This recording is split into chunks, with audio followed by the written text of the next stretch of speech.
Aquí vamos a tocar un tema seguramente de los que más se tratan cuando se habla del matrimonio. Se enfatiza mucho la sujeción de la esposa.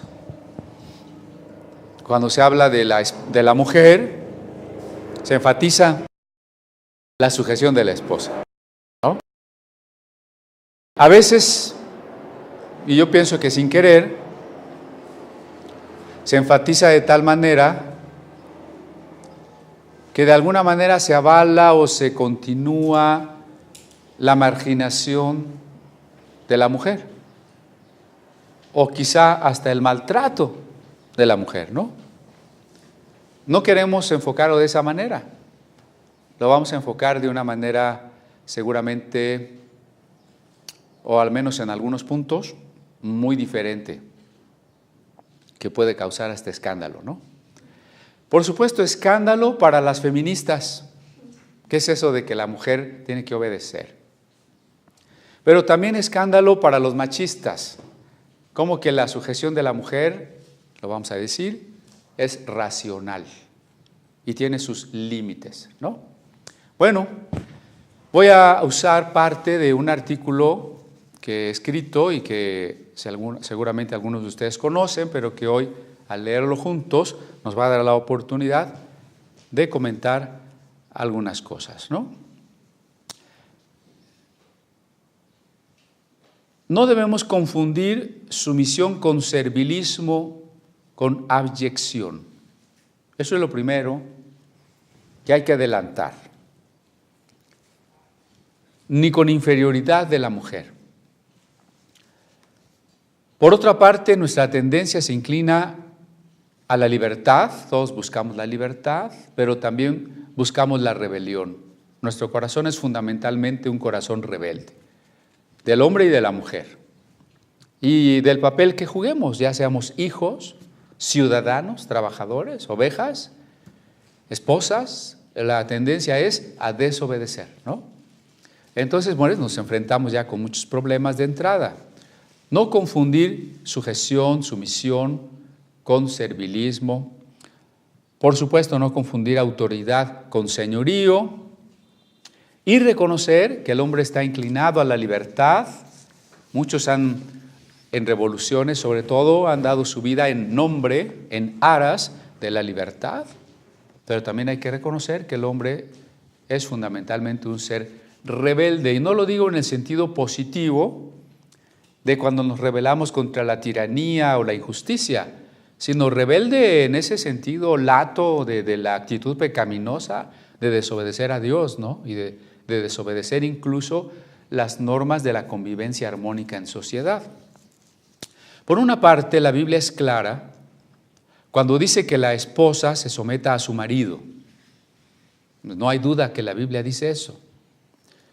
Los proponentes de la ideología de género, sus apologistas, quisieran borrar de la Biblia ciertas cosas, traducirlas de otra manera.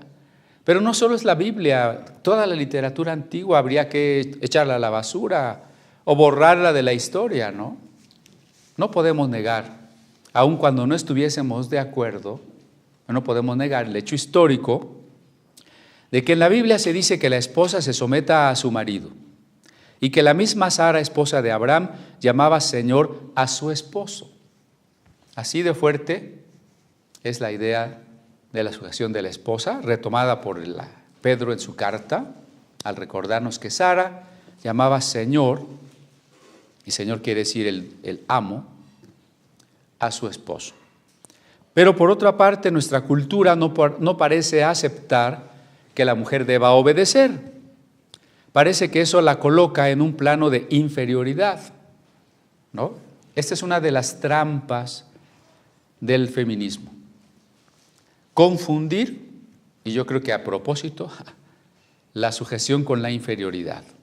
También podemos preguntarnos qué pasaría si un marido ordenara a su esposa que se prostituyera o que robara, mintiera o se drogara. Es decir, tengo que obedecer a mi esposo, pero ¿qué tal si mi esposo me está pidiendo algo malo? Yo les pongo aquí ejemplos extremos, ¿no? La manda a prostituirse Extremos, pero no imposibles. Muchas parejas prostituyen a las mujeres, o que robe, que diga mentiras o que se drogue. ¿Tendría ella que obedecerle porque él es su autoridad? Yo me he encontrado muchos predicadores que dicen, tú obedeces en todo, la responsabilidad es de él, tú tienes que obedecer.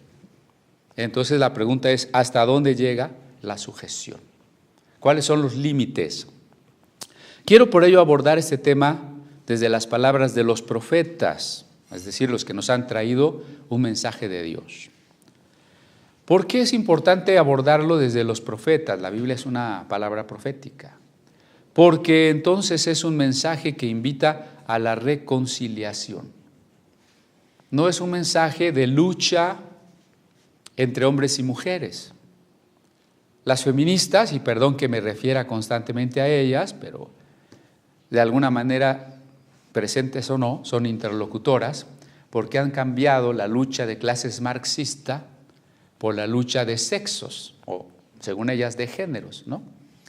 Entonces, realmente el hablar de sujeción y autoridad en el caso del esposo y la esposa es mantener un conflicto, una lucha de géneros, o, por el contrario, es un mensaje de reconciliación.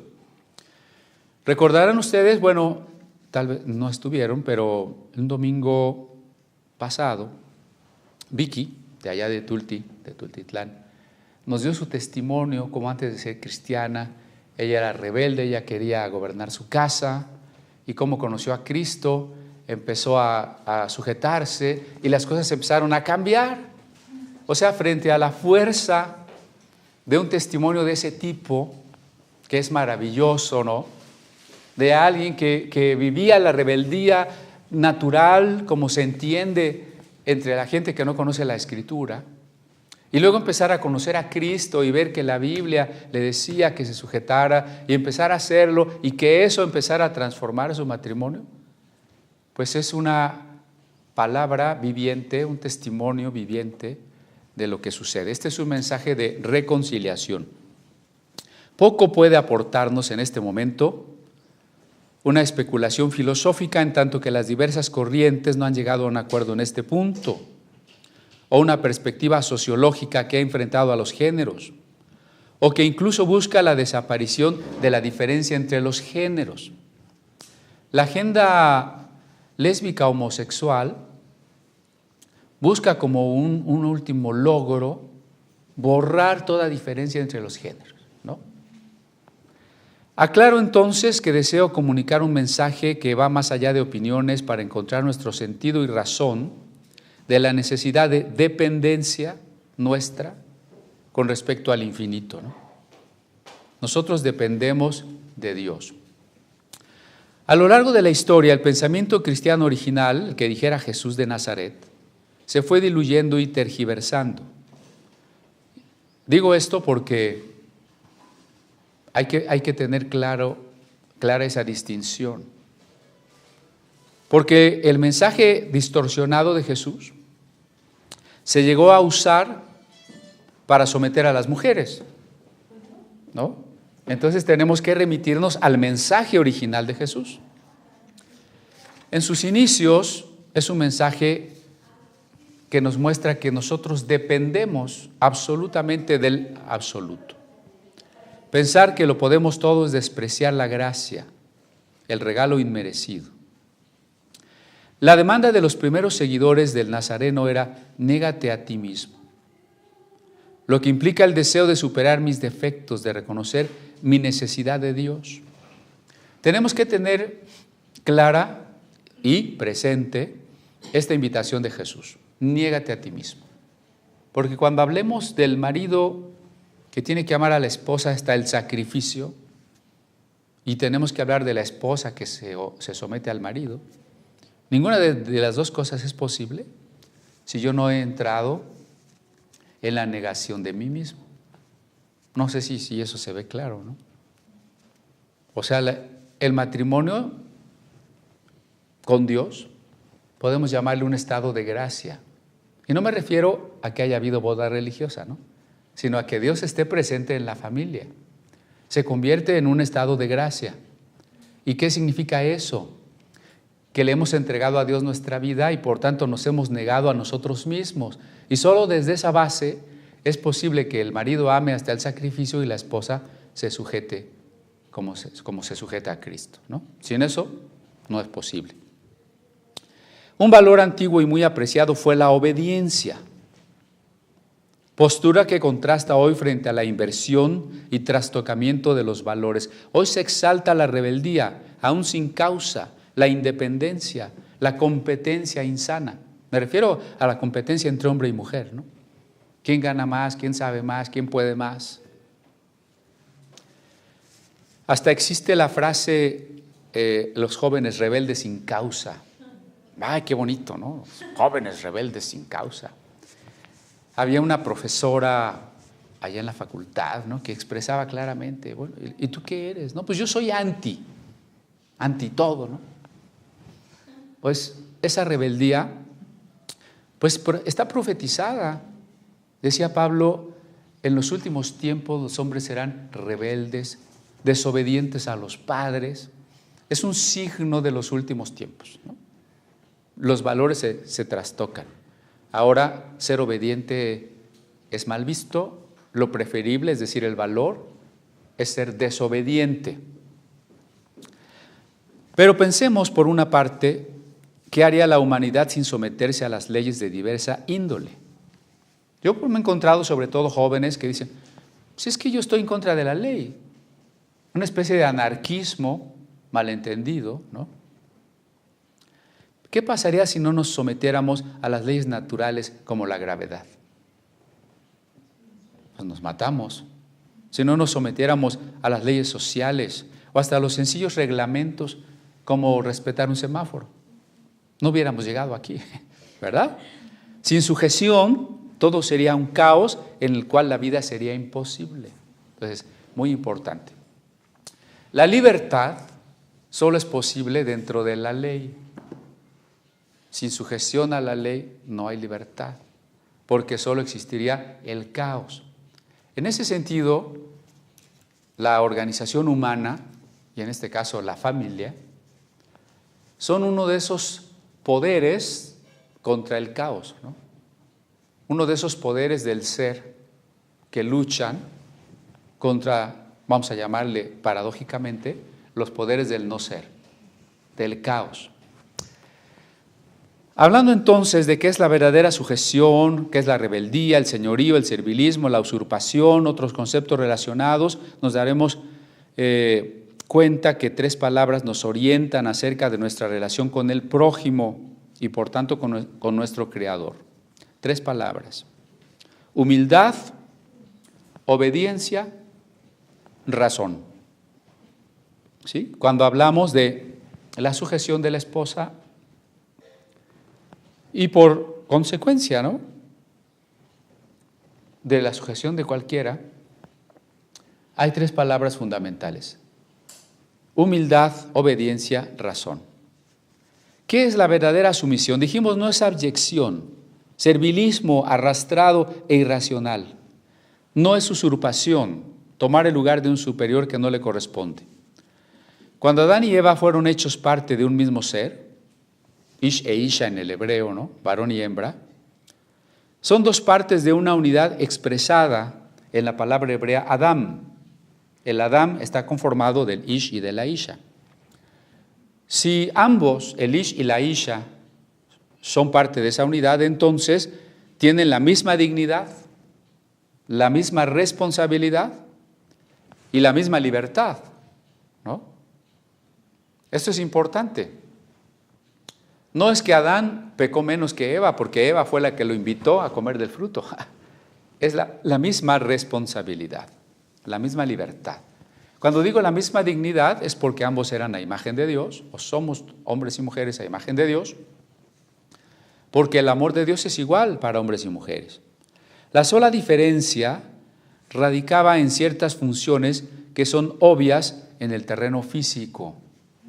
O sea, los hombres y mujeres somos iguales y somos diferentes. Hay que puntualizar en qué, porque si no ahí empiezan las confusiones, ¿no? Somos iguales intrínsecamente en nuestra dignidad. a imagen de Dios, amados por Dios e incluso igualmente pecadores. Sin embargo, somos distintos en nuestras funciones. La primera prueba es biológica, es física, ¿no? Nuestros órganos, la cantidad de huesos, la forma del cerebro, la forma de la percepción, el que ellas tienen los hijos, es evidente, ¿no? Las diferencias de funciones no son tan obvias en el terreno espiritual. Pero quiero enunciar simplemente, en el caso del hombre, cuál es su función, según Pablo en Efesios, es amar absolutamente a su mujer y la mujer respetar a su marido. De momento, dejemos solo estas funciones, ¿no? La sumisión es la actitud por la que el amado reconoce su dependencia del amante. O sea, estoy tratando de dar una definición universal. ¿Qué es la sumisión que yo tengo a Dios? Pues la actitud por la que reconozco que dependo de Dios. ¿Qué es la sumisión de un hijo? La actitud por la que reconoce que depende de sus padres. ¿Qué es la sumisión de la mujer? Pues la actitud por la que reconoce que depende de su marido, ¿no? La sumisión es el reconocimiento de la autoridad que Dios tiene para que nosotros podamos existir. Es la actitud sin soberbia que se da cuenta de la necesidad de depender, de recibir protección, orientación, de ponerse de acuerdo y vivir en paz. Por eso decíamos que la primera palabra es humildad. Humildad para negarme a mí mismo, para reconocer que necesito depender. Ahora, esto no es negativo, ¿eh? A fin de cuentas, ninguno de nosotros es independiente. Por eso vivimos en sociedad, ¿no? Entonces, la esposa depende del esposo. Nosotros dependemos, como individuos, de muchas otras cosas, de muchas otras personas, pero en el interior, hacia el núcleo familiar, esa dependencia es más íntima, es más directa. La mujer necesita esa protección del marido, la orientación del marido, y como digo aquí, ponerse de acuerdo, porque en los casos donde no podemos llegar a un acuerdo, después de platicarlo, discutirlo, alguien tiene que tomar la palabra definitiva. Y a veces cuando ni siquiera hay tiempo de ponerse de acuerdo, cuando nos enfrentamos a una emergencia, pues alguien tiene que tener la palabra definitiva, ¿no? Por ello, nuestra primera palabra orientadora es humildad, el reconocimiento de mis límites. Esa es la humildad, ¿no? El reconocimiento de mis límites, de mi posición de criatura e hijo de Dios, que necesita de Él para vivir en el sentido pleno de la palabra, para ser feliz. Su misión es el deseo de ayudar. Por eso dice el Génesis respecto de la mujer que sería ayuda idónea, porque es el anhelo de corresponder y amar como fuimos amados. Es muy natural que cuando la mujer se siente amada, quiera proporcionarle al esposo la ayuda que él necesita, ¿no? No es necesariamente un papel cultural. La cultura refleja lo que es previamente un papel biológico y un papel espiritual. Déjenme ampliar esto porque muchos reducen las funciones de hombre y mujer a la cultura. O sea, si es así, es porque la cultura definió que este hace esto y este hace aquello. Se le han dado a changas monas, muñecas y carritos. ¿Qué creen que escogen las changas para jugar? Las muñecas, ¿no? O sea, estos instintos maternales no son imposiciones culturales. Están en la biología, aún en otros animales que no son los humanos, ¿verdad? Y si esas diferencias biológicas y esas diferencias espirituales son previas a la cultura, entonces mucho de la que la cultura refleja no es más que eso, no es la que la cultura los impuso, ¿verdad? Por eso, la mujer, de manera natural, no cultural, desea prepararle la comida al esposo. Desea tenerle la casa lista, la ropa, de manera natural, ¿sí? Y si, bueno, a menos las mujeres, solamente las que no han tenido una buena pareja, las que odian a los hombres, no quisieran hacer eso, ¿verdad? Por eso dice Pablo, someteos unos a otros en el temor de Dios, porque el amor y la autoridad tienen su origen solo en Dios. Él es la única fuente de amor porque esa es su naturaleza. Dios es amor. El amor es la fuerza que une a los seres que debían estar unidos. Entonces, recuerden esto, la única fuente de autoridad y de amor es Dios. Yo no soy autoridad por mí mismo, ¿no? La fuente de la autoridad es Dios. El hombre puede ser solo el reflejo de la autoridad divina. Nadie más que Dios es autoridad. Por ello nadie puede arrogarse el derecho de mandar. Los padres sobre los hijos, los pastores a las ovejas, los gobernantes a los gobernados, solo están reflejando esa autoridad divina, que es el propósito de protección que Dios tiene de unos seres humanos para otros seres humanos, ¿no? O sea, ¿qué es la autoridad? Que Dios le dijo a alguien, tú protege a estos. Los papás tienen autoridad, ¿qué significa? Que Dios les encargó proteger a sus hijos. ¿Qué significa la autoridad de los pastores? Que Dios les encargó proteger a las ovejas.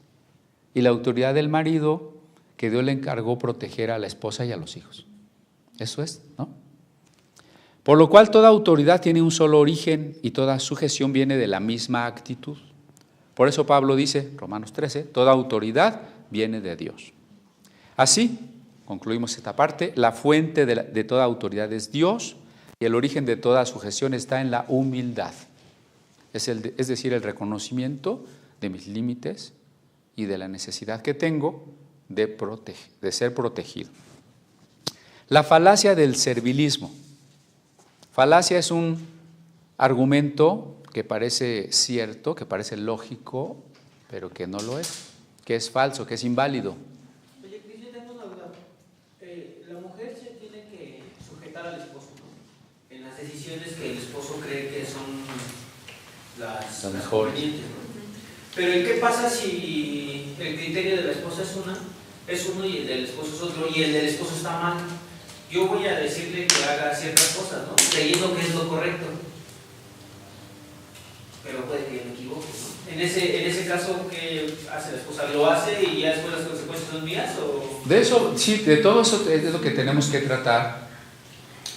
Acuérdense que en una situación de emergencia o de desacuerdo, alguien tiene que tener la última palabra. Eso es por un lado.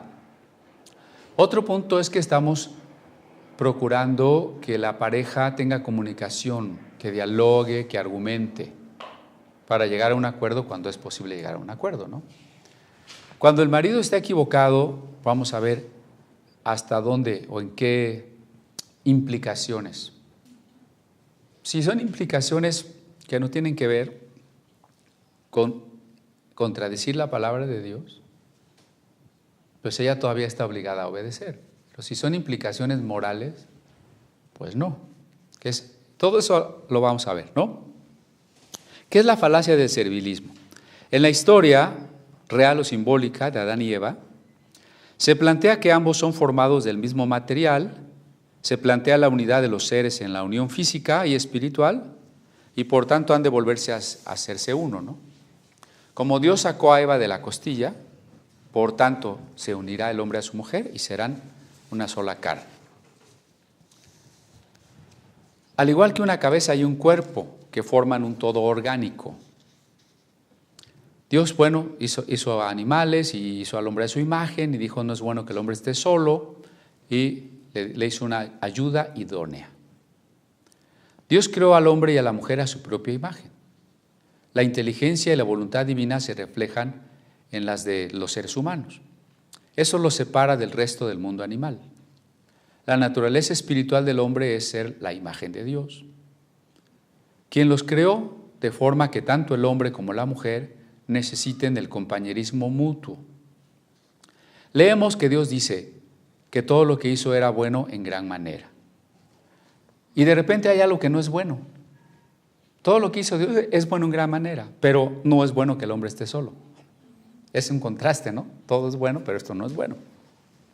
Si bien está acompañado de una hermosa creación, está solo sin la compañía de un ser semejante a él. Desde la perspectiva de las Sagradas Escrituras, ni hombre ni mujer pueden prescindir del otro.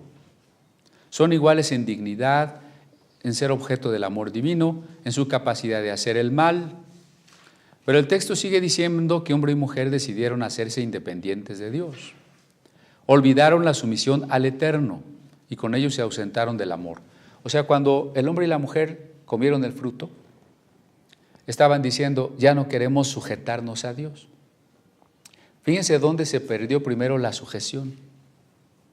No se perdió primero la sujeción de la mujer al hombre, sino de la mujer y del hombre con respecto a Dios. ¿No? ¿Sí es claro? ¿Sí? Acuérdense que Eva fue la primera feminista. En esa rebeldía consistió el comer del árbol de la ciencia del bien y del mal. El orgullo y la rebeldía son la raíz del pecado. ¿Se acuerdan que nuestra palabra importante es humildad? ¿Y qué es lo contrario de la humildad? La soberbia y luego la rebeldía, ¿no? Entonces aquel amor y protección que el varón debía a su esposa se convirtió en señorío despótico y autócrata. La mujer olvidó su libertad y dignidad y aceptó el servilismo, o su contrario, la usurpación, como formas de relación con su pareja. El ideal de Dios se desvió hacia el machismo, por ejemplo, pero nunca fue ese el plan divino. La maldición por el pecado, es decir, el juicio, que es maldición, el juicio de Dios, que sentencia las consecuencias de desobedecer, dice, el hombre se enseñoreará de ti y tu deseo será para tu marido. Entonces, al principio, cuando Dios los crea y están en comunión con Dios, hay un orden de Dios, ¿no? El hombre es la cabeza, la mujer se somete a él. Cuando el hombre se separa de Dios, cuando el hombre peca, parece que es la misma relación, sin embargo no es la misma. ¿Por qué? Porque esta sujeción y esta autoridad que es protección,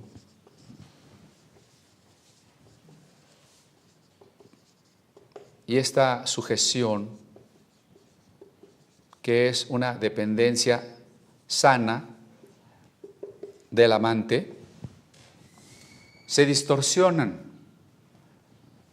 Tu deseo será para tu marido, es decir, la postura de la mujer, la actitud se convierte en servilismo,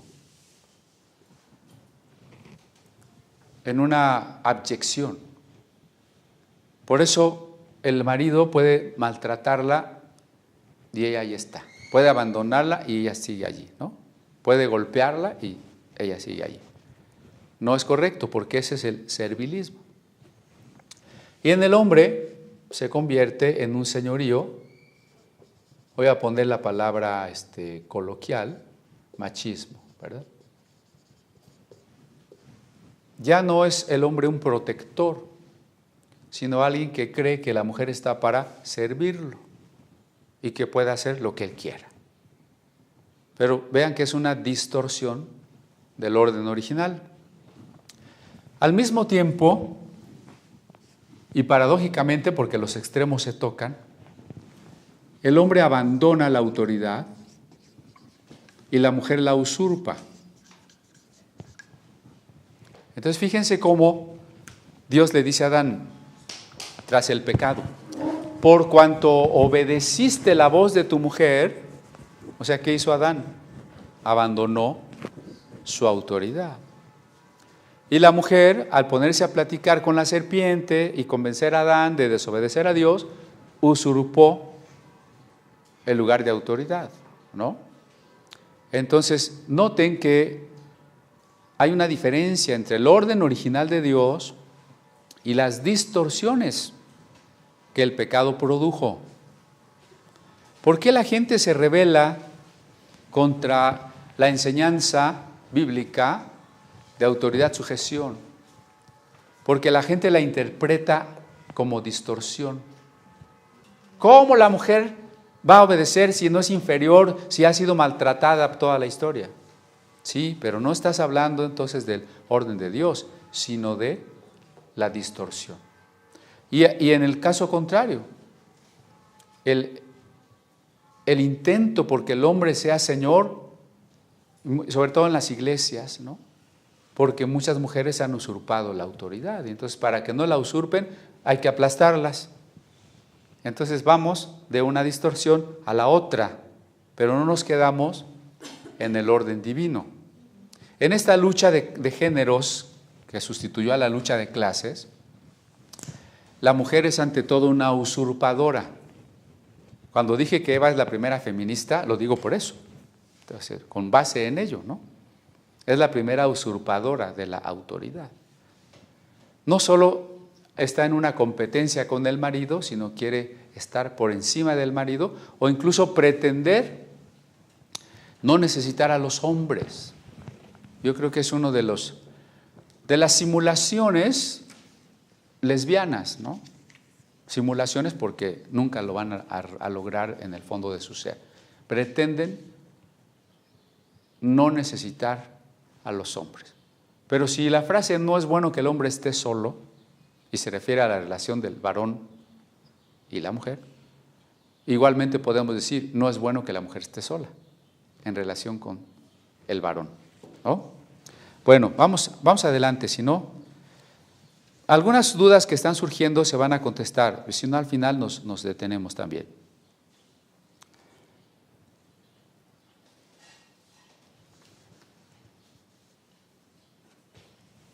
En términos actuales, esto de tu deseo será para tu marido, significa que el amor protector de la autoridad se convertiría en el hombre en un deseo de dominar y de ser servido, el cual vemos hoy incluso en sus manifestaciones del maltrato a las mujeres, violencia, gritos, agresión física, abandono.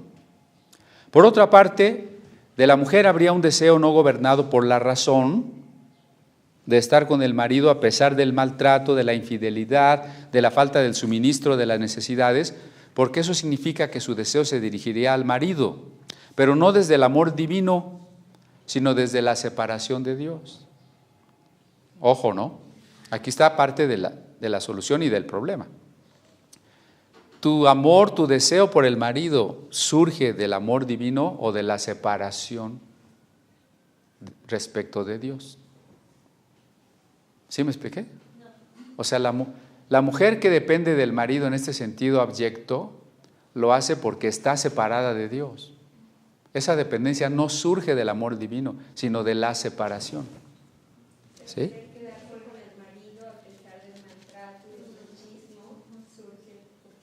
Porque estamos separados de Dios. El desprecio y el maltrato de que han sido objeto las mujeres sobre la base de una supuesta inferioridad se ha dado desde los monjes, por eso hablaba yo de la distorsión del cristianismo, que veían en la mujer a la serpiente misma, tentadora y malvada. Hay monjes que calificaron a la mujer como una bola de estiércol. Hasta los filósofos del siglo XIX que vieron en la mujer un ser inferior, apenas digno de llamarse humano, pasando por los médicos del siglo XVIII que atribuían a las mujeres la causa de los males y desórdenes físicos y mentales del hombre. O sea, la relación con las mujeres acaba tu fuerza y te vuelve loco. No digan nada. Por supuesto que esto no tiene que ver con el concepto de sumisión del cristianismo primitivo, en el que queda claramente establecido que para el Cristo no hay hombre ni mujer, ni libre ni esclavo. En sus enseñanzas Jesús usó muchas veces el ejemplo de las mujeres como un modelo para todos. Fue a una de ellas a quien primero se apareció, según el relato evangélico, tras haber resucitado, y fue a ella a quien dio primero la encomienda, de anunciar la buena noticia, a una mujer. Imagínense si el hecho más importante es la resurrección de Cristo, y a la primera que se le aparece es una mujer. Si la tarea fundamental de la iglesia es ser testigo y a la primera que le ordena ser testigo es a una mujer, ¿cuál es el papel que le está dando Cristo a la mujer? ¿No? Repasemos algunos datos del libro Las hijas de Lilith. Toca primero una leyenda que ilustra la misoginia. Lilith era una diableza de origen asirio-babilónico que ocupó una posición relevante en la demonología hebraica como princesa de los súcubos. Fue una seductora y devoradora de hombres, a los que atacaba cuando estaban dormidos. Un espíritu maligno que agredía a parturientas y recién nacidos, a quienes estrangulaba. Las mujeres en trance del parto utilizaban amuletos para protegerse del poder malvado. Una versión de esta leyenda surgió en un midrash del siglo XII, donde se dice que ella fue la primera compañera de Adán, antes de Eva, pero no formada de la costilla del primer hombre, sino de inmundicia y sedimento. La pareja nunca encontró la paz, porque Lilith no renunció a la igualdad. Discutía la forma de realizar la unión carnal. O sea, en otras palabras, en la relación íntima, Lilith siempre quería estar encima del hombre. En la posición física estoy diciendo, ¿no? Ella huyó del Edén y se unió al mayor de los demonios, con quien engendró una estirpe de diablos. No está en la Biblia, ¿no? Solo Isaías habla de los espantos de la noche, pero en otro sentido, ¿no? Lilith viene de Laila, en hebreo es noche, pero en este midrash del siglo XII surge esta leyenda, ¿no? De una primera esposa de Adán, que ahora es un súcubo, es decir, un demonio femenino. Se presenta como figura femenina alada, de larga cabellera, su cuerpo desnudo termina en cola de serpiente. En el Zohar, el libro fundamental de la Cábala, se le denomina la ramera, perversa, falsa e incluso la negra. Lilith abandonó a su esposo sin escuchar siquiera la voz de Dios. Fue la primera mujer que se rebeló. Su negación de la vida es equivalente a preferir la esterilidad. Muchos de los amuletos recogen la historia del encuentro del profeta Elías con Lilith en camino a la casa de una mujer que estaba por alumbrar y a la que la diableza iba a dar el sueño de la muerte, robar luego a su hijo recién nacido, beber su sangre, sorber la médula de sus huesos y comer su carne. Este carácter contra el neonato nos recuerda la actitud menospreciadora de los antiguos contra las mujeres que no tenían hijos. La oposición santidad-sexo entró en la concepción occidental importada de las religiones orientales. O sea, no es una idea cristiana que el sexo es pecaminoso, ¿no? Sino la idea de que el no sexo es santidad y el sexo es pecado es de religiones orientales. En el mazdeísmo, religión de los persas, se considera que la materia es mala y el espíritu es bueno. La religión persa se combinó con la filosofía de Platón en un grupo llamado los gnósticos, quienes consideraron al hombre como una chispa divina caída en el lodo de la materia. Se trataba entonces de no tener relaciones sexuales para no traer más seres a la tierra. Eso decían también los cátaros en el siglo XIII, evitando así su caída al mundo material. O sea, no hay que tener hijos, porque tener hijos es traer espíritus a que caigan al mundo material. Los gnósticos se introdujeron entre los cristianos de los siglos II y III. Escribieron los evangelios apócrifos, exaltaron la virginidad de María y consideraron que el celibato era una forma de santidad. También el budismo enseña que la materia es ilusión y que el nirvana consiste en que yo deje de existir como individuo, que me disuelva en el todo. Para ello es necesario despojarse de todo deseo, incluyendo el deseo sexual.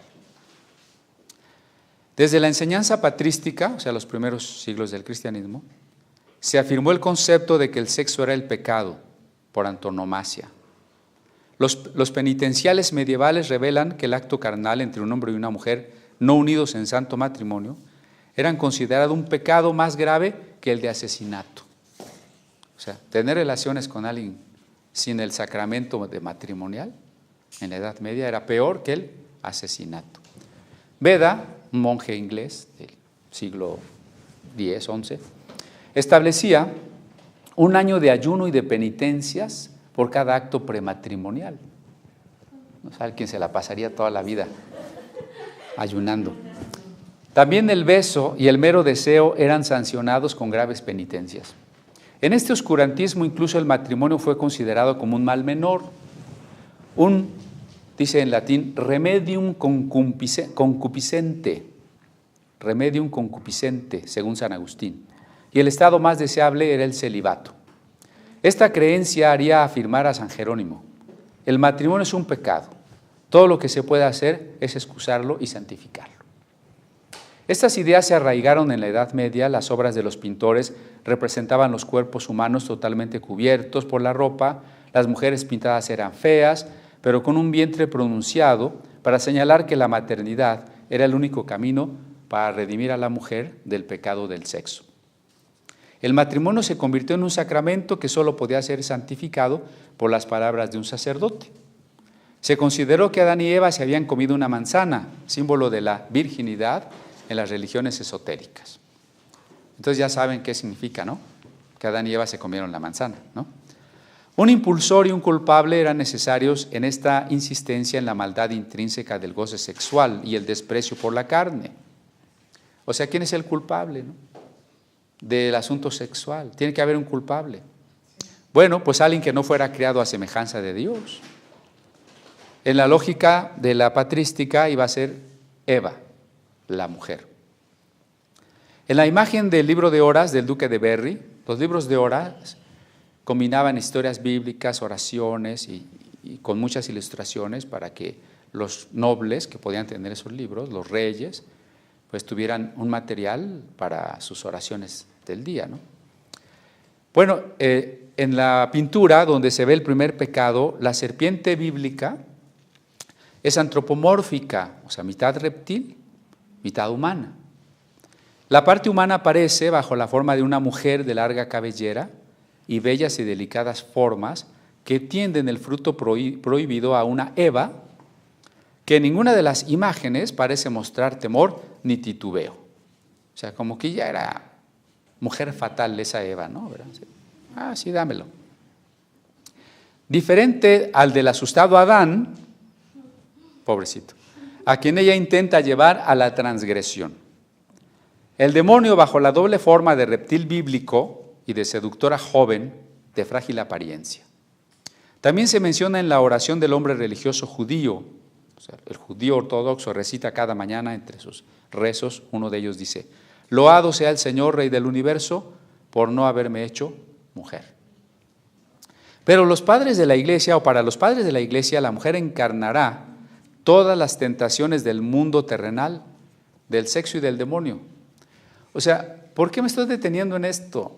Para que veamos que cuando la Biblia habla de la mujer sujeta, no está hablando de estas concepciones, de la mujer como inferior, como malvada, como la serpiente. ¿Sí me explico? En todo caso, estas concepciones de la mujer, que han dado toda la historia, y que han dado pábulo o pretexto a las feministas, es la distorsión. ¿Sí? La de este lado, la distorsión. A pesar de que el Antiguo Testamento reconoce a la mujer como igual al hombre, para los padres fue la mujer quien indujo a Adán a pecar. Tertuliano la vería como la puerta del diablo. La mujer es la puerta del diablo. No es sorprendente hallar en muchas iglesias de los siglos XII y XIII imágenes de lujuria y lascivia femeninas y relaciones de la mujer con el diablo. Bueno, en las acusaciones de brujería se supone que las brujas eran esposas del diablo, ¿no? En la catedral de Reims aparece una estatua de Eva acariciando a un reptil. En la catedral de Chartres, la imagen de la esposa de Potifar escucha con interés los consejos del demonio. Como complemento a estas representaciones en el catálogo de transformaciones del diablo que poseían los monjes de la Edad Media, o sea, se nos va a aparecer el diablo, pero ¿cómo se aparece el diablo, no? Hay un catálogo de transformaciones. Adopta a menudo el disfraz de una mujer, que tanto aparece o desagradablemente repulsiva, la bruja esa de Walt Disney, ¿no? Con su verrugota en la nariz, como de seductora belleza. Llegó a tanto el temor de caer en los ardides de la fémina que en un convento francés se prohibió a los sacerdotes que visitaran a sus madres y hermanas. Y el monje Bernard de Besse advirtió a sus correligionarios sobre la posibilidad de tentación y pecado que podía acarrear el simple acto de tocar las manos de sus hermanas, aunque fueran niñas pequeñas. Dice San Odón de Cluny: pero si nos negamos a tocar el estiércol o un tumor con la punta del dedo, ¿cómo podemos desear besar a una mujer una bolsa de estiércol? ¿Cómo explicar con todo lo anterior el cada vez más acentuado culto mariano? Fíjense la paradoja, ¿no? Por un lado la mujer es el demonio, es una bola de estiércol, y por otro se exalta a la mujer en la figura de María. ¿Cómo entender la apoteosis de la Madre de Jesús, que ya en el siglo XII había alcanzado una posición preponderante? Pues será en esta época cuando se establezca en forma definitiva la dicotomía María-Eva, que sedujo al artista del siglo XIX. No existe incongruencia ni contradicción. La Iglesia medieval adora y glorifica a María porque en realidad es la no mujer. ¿Por qué? Porque es no mujer, porque está desexualizada. Fue concebida sin pecado, en oposición a Eva, de la cual la mujer común es hija. En consecuencia, cuando mayor sea la glorificación a María por su pureza, mayor el menosprecio por la Eva mujer que desconoce la virginidad. ¿Sí vemos? Aunque la gente no se da cuenta, esa es la contradicción. Si María fue concebida sin pecado original, entonces no es realmente una hija de Eva. Y entonces, como Jesús es verdaderamente humano. Fíjense, ¿a qué nos lleva? En una ocasión estaba yo en una parroquia, ¿no? Y dice el padre, muy amable, ¿no? De hecho, él me había invitado. Dice, no, es que los protestantes dicen que María tuvo más hijos, haciéndolo con eso como una mujer cualquiera. Digo, no quise crear un pleito allí, pero entonces, ¿qué estamos diciendo? ¿Que nuestra mamá es una mujer cualquiera? Entonces, en tanto que María se exalte como la que no tiene nada que ver con la sexualidad, la mujer que sí tiene que ver con la sexualidad queda más demoníaca, ¿no? En Inglaterra, en la época de Cromwell, todo acto sexual pre o extra matrimonial era castigado con 3 meses de prisión y el adulterio incluso con la pena de muerte. No estaríamos aquí algunos, ¿verdad?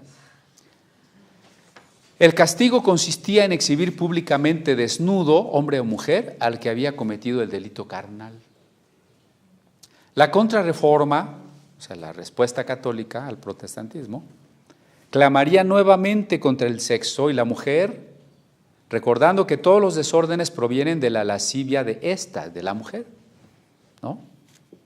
En los siglos XVII y XVIII los jesuitas escribieron manuales de confesión en los cuales se obligaba al sacerdote confesor de las mujeres a formular una infinidad de preguntas sobre sus inquietudes sexuales. Así ella tenía que describir todos los detalles, si había fornicado, tenía que contar sus fantasías, si solo había elucubrado. Muchas de las preguntas implicaban conceptos que las señoritas jamás habían pensado o que no entendían. Y muchas veces este regodeo terminaba en una relación sexual entre confesor y confesada. Además, ya Michel Foucault, filósofo francés contemporáneo, ¿no?, ha escrito sobre las relaciones de poder, fundamentalmente eclesiásticas, que se construyeron desde la represión sexual. En el siglo XVII surge otro tipo de discurso en competencia con los clérigos desde el púlpito. Fatídico por surgir con el prestigio de científico, el discurso médico, que toma potestad hasta erigirse en el siglo en el único e incontestable juicio, sobre todo en lo concerniente al sexo y la mujer. Ahora era la amenaza terrenal, la enfermedad, particularmente la venérea. El amor y la pasión serán los causantes de todo tipo de males, como después lo será la masturbación. Existe también la creencia de que la pérdida de semen es una pérdida de energía vital.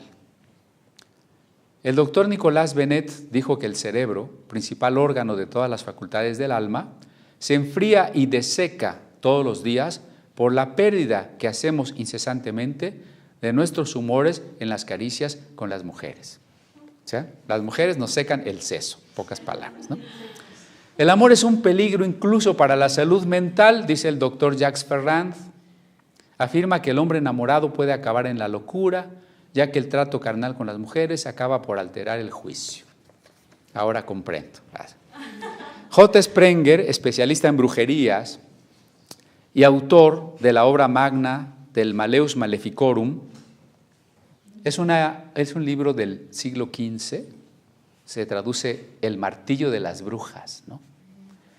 Incluso avalado por un papa, si no mal recuerdo, Pablo III, alguno de ellos, cómo descubrir a las brujas, ¿no? Ese es el Malleus Maleficorum, especie de manual procesal para inquisidores. Había afirmado: toda brujería procede de la lascivia, que en la mujer es insaciable. Por eso llegan incluso a relacionarse con los demonios para colmar su lujuria. Por los supuestos peligros para la salud, regreso a los médicos, ¿no?, se ensayaron todo tipo de pócimas, bien para evitar caer en la ilusión o para curarse de ella. En libros de medicina del siglo XVII se ofrecían infinidad de recetas: jugo de bambú, simiente de lechuga, hojas de ortiga, para librar al que las ingiriera de excesivos fervores. Rousseau creía a la mujer incapacitada para llegar a ser como el hombre,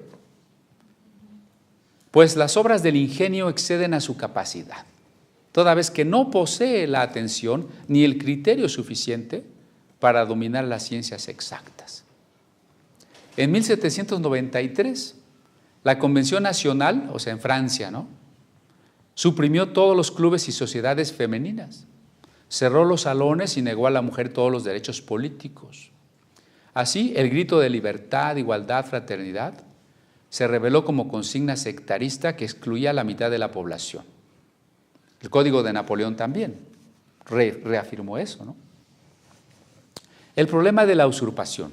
O sea, ahorita hablé del problema del machismo, servilismo y toda esta historia del maltrato a la mujer. Pero también hay una historia del maltrato de la mujer al hombre. Si tienen por ahí Facebook, busquen una página que se llama Violencia Hembrista. Es buena porque es una respuesta a estas propuestas sin criterio de los extremos feministas, ¿no? Esa página normalmente está publicando casos donde la mujer es la violenta, la injusta, la asesina.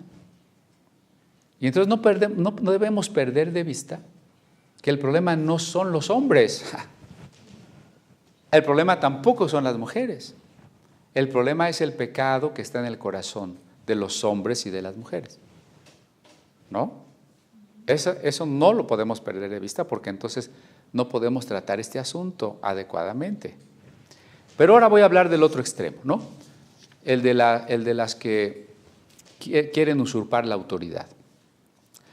Las mujeres que optan por la liberación femenina o por la equidad de género buscan, con razón, superar las injusticias del machismo, pero ignoran que la verdadera libertad solo la da Cristo, porque cuando Él nos transforma nos vuelve al plan original de Dios, el cual en este caso recupera la sumisión como amor y reconocimiento de la dependencia.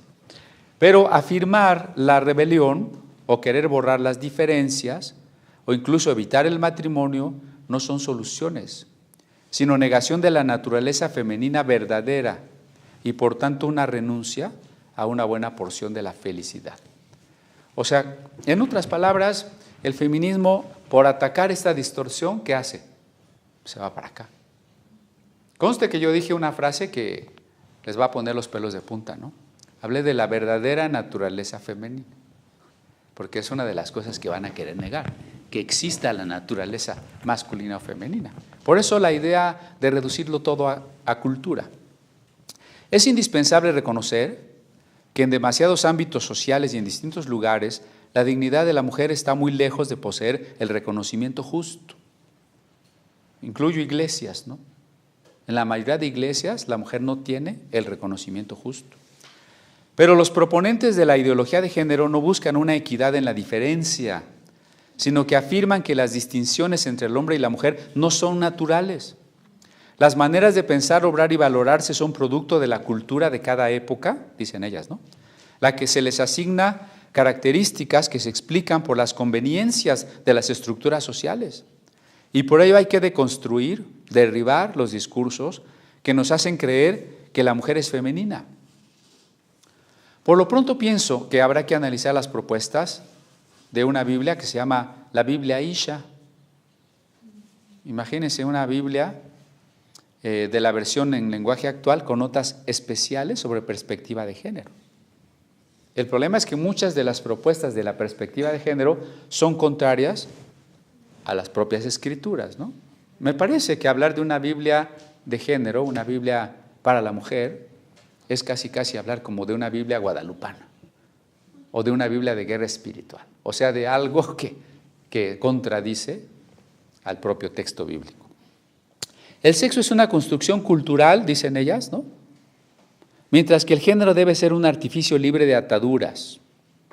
Algunas ONG, o sea, organizaciones no gubernamentales, dijeron en la cumbre de Pekín sobre la mujer que no existe un hombre natural o una mujer natural.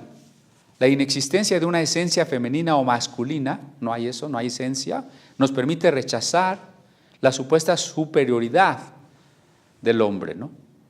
Conste que aquí hay dos malos entendidos. Nadie está hablando de la superioridad del hombre, desde la Biblia al menos. Y segundo, el otro error, insistir en que no hay una esencia masculina o no hay una esencia femenina. Lo natural no es necesariamente un valor humano, afirman. La humanidad ha comenzado a sobrepasar la naturaleza. Eso habría que probarlo, ¿no? Pero es su propuesta. Ya no rechazan lo natural. Lo natural no les conviene, porque en lo natural solo hay hombre y mujer, ¿no? O sea, la mujer no solo es mujer en sus órganos sexuales primarios, sino hasta en el nivel celular, en el nivel, en el caso del hombre, en el nivel cromosómico, en el caso de la mujer, en el nivel mitocondrial. De tal manera que uno de los grandes engaños en los que la gente, la mayoría, la masa, déjenme decirlo así, mañana vamos a hablar de la masa, ha caído, es pensar que el homosexual nace. Oh, pobrecitos, ¿por qué va a ser pecado si así nacieron? Biológicamente no se nace homosexual, solo se puede nacer hombre y mujer. Ahí está el engaño, ¿no? Bueno, luego entonces, argumento yo, la lucha es contra el concepto mismo de naturaleza, esa que fue diseñada y creada por Dios, a la que Pablo reconoce como una maestra, cuando dice que la naturaleza nos enseña. Cuando en Romanos dice que los hombres y las mujeres cambiaron su uso natural por el que es contra naturaleza. Entonces, para Pablo la naturaleza es un modelo. Para los proponentes de género hay que superar a la naturaleza o no existe la naturaleza. Pero según el extremo sobre el que hoy advierto, a cada niño se asigna una u otra categoría según la forma y tamaño de sus órganos genitales. Y por ello se convierte en lo que la cultura piensa que es femenino o masculino. Una construcción social que crea la naturaleza de todo individuo. Imbuidas de neomarxismo, dicen las líderes de este pensamiento, que asegurar la eliminación de las clases sexuales requiere que la clase subyugada, las mujeres, se alcen en revolución y se apoderen del control de la reproducción. ¿Han oído esa palabrita que está muy de moda? Empoderamiento, ¿no? Se restaure a la mujer la propiedad sobre sus propios cuerpos. Desde ahí se defiende el aborto, por ejemplo. Se acabe con los privilegios masculinos e incluso con la distinción de sexos. Fíjense hasta dónde, es que hay que ver hasta dónde, ¿no? Porque las diferencias genitales entre los seres humanos ya no importarán culturalmente. Alguna feminista ha llegado a afirmar que se debe informar a toda mujer que la penetración heterosexual es una violación. O sea, si sea en el matrimonio, sea con amor, sea consensuada, siempre es una violación. En sociedades más imaginativas, la reproducción biológica que se da por vía heterosexual podría asegurarse por otras técnicas. O sea, que ya los hombres no penetren a las mujeres, porque como eso es violación, mejor fertilización in vitro, ¿verdad? Por supuesto, reclamar libertad sexual incluye el derecho a la preferencia sexual, o sea, los derechos homosexuales lésbicos, el derecho de las lesbianas a concebir hijos a través de la inseminación artificial o de adoptar legalmente. Quiero que vean entonces que esta usurpación de la mujer es el sustento de toda la ideología homosexual. Históricamente hablando, en el siglo XX, el movimiento homosexual fue originado por el movimiento feminista, ¿sí? Por eso hay tal afinidad entre ellos. Bueno, en la agenda de género, la cuestión de la mujer nunca ha sido la cuestión feminista. O sea, realmente no se está luchando por las causas de desigualdad entre hombres y mujeres. La nueva perspectiva tiene como objeto propulsar la agenda homosexual, lésbica, bisexual, transexual. No les interesan las mujeres comunes y corrientes. No las van a defender a ustedes, ¿no? Sino a la agenda lésbico-homosexual. Todo ello demuestra meridianamente que es también una lucha contra la familia, porque el final de la familia biológica, argumentan ellos, ¿no? Acabar con la familia biológica eliminará también la necesidad de la represión sexual. La homosexualidad masculina, el lesbianismo, las relaciones extramaritales ya no se verán en la forma liberal como opciones alternas, sino que desaparecerá el rol de hombre y de mujer. La humanidad podrá regresar finalmente a una sexualidad polimorfa, perversamente natural. O sea, tú no eres nada y eres todo al mismo tiempo, ¿no? Así, la principal razón del rechazo feminista a la familia es que para ellas esta institución crea y apoya el sistema de clases-género. Pensamos que no debería autorizarse, dicen ellas, a ninguna mujer a quedarse en casa para cuidar a sus hijos. Las mujeres no deben tener esa opción, porque si esa opción existe, muchas se van a querer quedar en su casa, ¿no? O sea, no se les debe permitir. Fíjense cómo de una tiranía se pasa a otra tiranía. No se les debe permitir. Eso dicen un grupo que se llama en México Católicas por el Derecho a Decidir. La postura en torno a la religión es por necesidad la de negar cualquier forma de revelación o de validez a los valores universales. Para poder sustentar esto hay que negar la revelación, ¿no? Pues dirían las defensoras que nada ha hecho más por constreñir a la mujer que los credos, o como dicen ahora ellas, el pensamiento patriarcal, machista, falocéntrico, ¿no? Los textos bíblicos no son revelación de inspiración verbal ni principios doctrinales, sino formulaciones históricas, textos producto de una cultura patriarcal androcéntrica, en contraposición a su postura de no discriminación. Ahora ellas discriminarán a los religiosos llamándoles fundamentalistas. Teólogas del feminismo de género, como Carol Christ, proponen descubrir y adorar no a Dios, sino a diosa, en razón de que el cristianismo es una teología abusiva que glorifica el sufrimiento.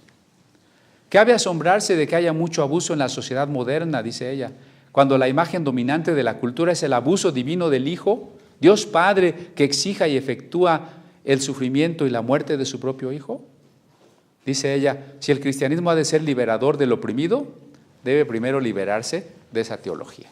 O sea, lo que quiero que vean es hasta dónde van. Tanto los extremos de la opresión de la mujer como los extremos de la liberación de la mujer.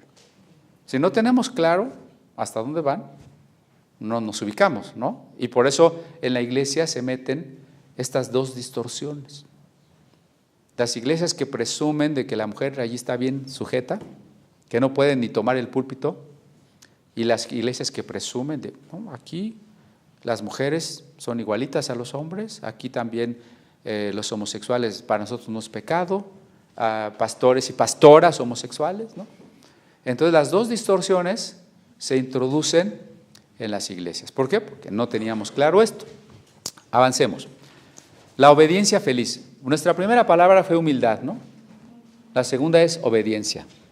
Hemos dicho que la sumisión es solo una expresión del reconocimiento del amor y de nuestra dependencia de quien nos ama.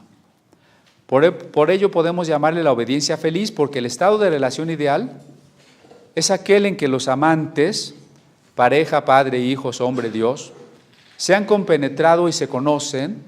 Ay, qué amable, gracias.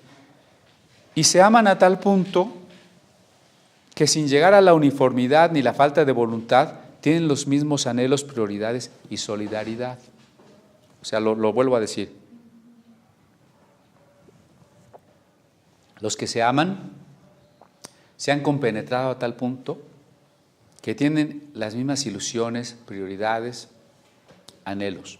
Sin, esto es muy importante, sin uniformidad. No se trata de que tú tienes que ser igualito a mí o perder tu voluntad. Qué aburrido sería que los dos fuéramos igualitos, ¿no? Y peor, que la esposa, en este caso, no tuviera voluntad, se volviera como un trapo, un títere, ¿no? Podemos o no estar de acuerdo con algunos de estos conceptos, pero vale la pena conocerlos desde el Nuevo Testamento. La relación matrimonial debe caracterizarse por una sumisión mutua y voluntaria, además del respeto y confianza recíproca, que es someteos unos a otros en el temor de Dios. Segundo, la unión sexual en el matrimonio debe ser de mutua satisfacción. Dice Corintios 7, el marido cumpla con la mujer el deber conyugal, asimismo la mujer con el marido. La mujer no tiene potestad sobre su cuerpo sino el marido, ni tampoco el marido sobre su cuerpo sino la mujer. Tercero, la fidelidad es responsabilidad de ambos cónyuges. No es que la mujer tiene que ser fiel y el hombre puede hacer lo que quiera, ¿no? Sino honrosos sean todos el matrimonio y el hecho sin mancilla, dice Hebreos, pero a los fornicarios y a los adúlteros los juzgará Dios. Siguiente punto, responsabilidad de la esposa para con su esposo. A, debe amarlo. Tito 2 dice, que enseñe a las mujeres jóvenes a amar a sus maridos, a sus hijos, a ser prudentes, castas, cuidadosas de su casa, buenas, sujetas a sus maridos, ¿no? Ahí Pablo es muy claro. B, debe respetar el liderazgo del marido. Las casadas estén sujetas a sus maridos como al Señor, Efesios 5. Asimismo, vosotras mujeres estad sujetas a vuestros maridos, para que también los que no creen a la palabra sean ganados sin palabra por la conducta de las esposas. Primera de Pedro 3. C, debe respetar al marido. Por lo demás, cada uno de vosotros ame también a su mujer y la mujer respete a su marido. 3, responsabilidad del esposo para con la esposa, que no es el tema de hoy, pero brevemente, debe amarla, debe dedicarse a ella, debe ser considerado con ella. Entonces, primer punto, debe amarla. Amad a vuestras mujeres como Cristo amó a la iglesia y se entregó por ella. Debe dedicarse a ella. Por eso dejará el hombre a su padre y será una sola carne con ella. Debe ser considerado, dice Pedro. Maridos, vivid sabiamente con la mujer, dándole honor como a vaso más frágil, como a coherederas de la gracia de la vida, para que vuestras oraciones no tengan estorbo. Cristo es nuestro ejemplo de la verdadera obediencia. Porque a diferencia de Adán, él en su calidad de hombre fue obediente al Padre. Pablo le llama el segundo Adán, fue obediente hasta la muerte. Si el marido tiene que sacrificarse por la esposa hasta la muerte, como Cristo, la mujer tiene que ser sujeta como Cristo, también hasta la muerte. ¿Ven por qué dijimos que esto comienza por la negación de sí mismo? No es extraño que Pablo diga que el marido ama a la esposa como Cristo amó a la iglesia y que la esposa obedezca al marido como la iglesia obedece a Cristo. La sujeción es obediencia. El corazón rebelde de inmediato protesta, ¿no?, contra la obediencia porque no desea obedecer. Busca pretextos y justificaciones para no someterse. Eso es lo primero, ¿no? Pero ¿cómo voy a obedecer a mi marido si es bien sonso mi marido? ¿No? O sea, siempre vamos a buscar el ¿por qué no? La verdadera sujeción no estriba solo en las palabras, ni siquiera en una actitud callada y retraída. Cuando decimos que la mujer esté sujeta, no es que calladita y atrasito, ¿verdad? No tiene que ver con eso. Podrías tener esa actitud exterior y ser obstinada en su interior, ¿no? Ni siquiera, es una actitud del corazón que sabe reconocer la autoridad donde quiera que se encuentra. Pedro dice que las mujeres ganarán a sus maridos para Cristo si ellas son obedientes. Ese consejo de la divina palabra puede contestar a la pregunta frecuente de: ¿debo obedecer a mi marido aunque no sea cristiano o sea un mal marido? La respuesta de Pedro es evidente: debes obedecerlo y así ganarlo para la salvación. Eso contesta una parte de la pregunta, ¿no?, que veíamos con Job también, ¿no? Al ir a la cruz, Jesús sufriría muchas cosas injustas: tortura, azotes, burlas, juicios ilegales, una muerte que no merecía. Se rebeló Cristo porque lo que se le pedía, lo que se le ordenaba, lo haría sufrir. Porque a veces nuestra rebeldía encuentra rápido pretexto, ¿no? A mí me parece injusto esto no me gusta, esto me hace sufrir, me rebelo. Pero Cristo no se rebeló, aunque padeció hasta la muerte. ¿Desobedeció porque era injusto lo que se le pedía? ¿Desconoció la autoridad de Pilatos o de Herodes porque ellos no eran cristianos y eran malos gobernantes? ¿Por qué voy a obedecer a ese Pilatos si es un invasor romano? Pudo haberlo dicho, ¿no? ¿Por qué voy a obedecer a Herodes si es hijo de un idumeo y es un pecador? No, Jesús obedeció en aquello que le humillaba. Por eso nuestra primera palabra fue humildad. La actitud de obediencia no significa que la mujer no pueda hablar, opinar o incluso tomar decisiones. Mejor lo repito, ¿no? La actitud de obediencia no significa que una mujer no pueda hablar, opinar o tomar decisiones. Significa que respeta al marido y lo tiene en gran estima, que lo escucha y lo considera, que busca la unidad de la familia en sus palabras y acciones, que engrandece la figura del padre frente a los hijos y no les habla mal a estos últimos acerca de su padre. Tampoco habla mal de él en la iglesia ni con amigas y familiares. Eso está más difícil, ¿no? También lo vuelvo a leer mejor. Que engrandece la figura del padre frente a los hijos y no les habla mal a estos. Tampoco habla mal de él en la iglesia ni con amigas y familiares. Por supuesto, significa que le es fiel sexualmente.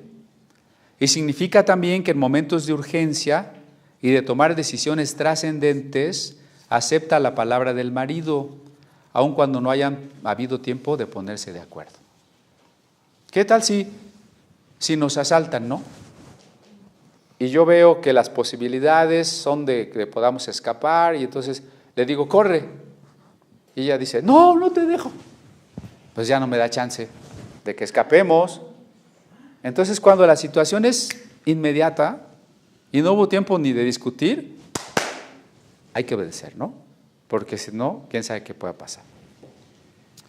Sujeción es también la expresión de un espíritu afable y apacible. Acuérdense que la Biblia, cuando habla de la mujer, bueno, aquí lo digo, mejor no lo repito. Por ello el apóstol Pedro, desde este mandamiento en el contexto de la sujeción, o sea, cuando está hablando de la sujeción, dice, el adorno de la mujer no sea el exterior. Bueno, sí sea. Yo creo que quiere decir no solamente. Sí, o sea, Pablo no está diciendo que vengan feas y fachosas, ¿no? Pero ese cuidado que tiene la mujer por arreglarse exteriormente es mucho y qué bueno, ¿no? Porque a diferencia del hombre, a la mujer le gusta bañarse todos los días, le gusta no oler mal, le gusta peinarse, le gusta adornarse, ¿o no?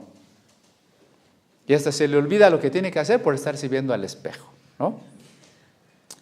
Entonces aquí diríamos que lo que está diciendo Pedro es que no solo se adorne en el exterior. Y lo que sí dice que ni siquiera sea una aspiración, es que busquemos vestidos costosos o peinados ostentosos. Diríamos joyas también, ¿no? Sino ¿cuál debe ser el adorno? un espíritu afable y apacible, porque así se adornaban aquellas santas mujeres que esperaban en Dios, estando sujetas a sus maridos. ¿Qué necesita hacer la mujer? Afable y apacible. ¿Es lo contrario de qué?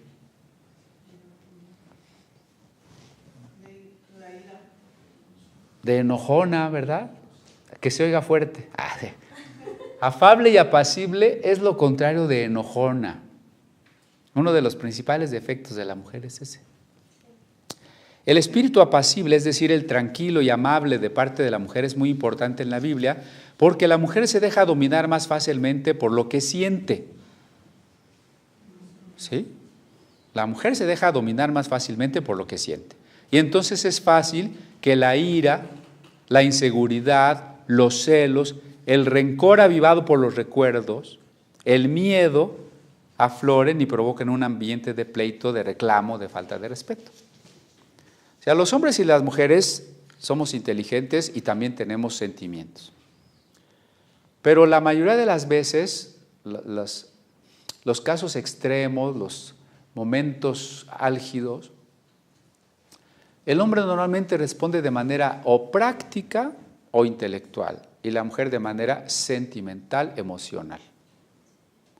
Entonces, ¿qué acabo de leer? Que esa tendencia a sentir por encima de toda otra capacidad humana, entonces la mujer se deja dominar rápidamente por ira, inseguridad, es que ya no me quieres, ¿no? Celos, te vi mirando a la otra, ¿no? Rencor que se aviva por los recuerdos, es que el año pasado, es que hace 10 años tú me hiciste, ¿no? El miedo. Entonces, ¿qué sale? Un ambiente de pleito, de reclamo, de falta de respeto. Así los proverbios, o sea, el libro de proverbios, reitera que es mejor vivir en un rincón de una casita de adobe que en una residencia con mujer rencillosa. Que es mejor un bocado de pan que un banquete donde la esposa provoca pleitos. Se ve como una de las más grandes desgracias de un hombre el tener una esposa enojona. Mejor es morar en tierra desierta que con la mujer rencillosa e iracunda. Proverbios 21:19. Gotera continua en tiempo de lluvia es la mujer rencillosa. Proverbios 27:15, ¿no? Se vale sobar. Pedro nos da una frase que seguro espantará a más de una. Dice Pedro 3. Sara llamaba Señor a Abraham, como Sara obedecía a Abraham llamándole Señor, de la cual vosotras habéis venido a ser hijas si hacéis el bien sin temer ninguna amenaza. En esta época de falta de respeto por todos, de hijos desobedientes, de mujeres aparentemente liberadas, hace mucha falta volver a considerar que las esposas respetaran más a sus maridos, al grado de mirarlos como la cabeza que Dios les ha designado, y pudiera darse una relación de tal reconocimiento que les llamen Señor. Como ya no estamos acostumbrados a obedecer, incluso las relaciones familiares y sociales se han vuelto informales, hasta los jóvenes le hablan de tú a los adultos que ni conocen, ¿no? Hasta las predicaciones parece que se trata más bien de contar chistes, ¿no? Todo se ha vuelto informal. Entonces a veces la esposa se lleva con el marido de una manera que ya no implica un respeto. Entonces tendríamos que volver a reconocer eso. Tercera palabra, ¿cuál era nuestra tercera palabra?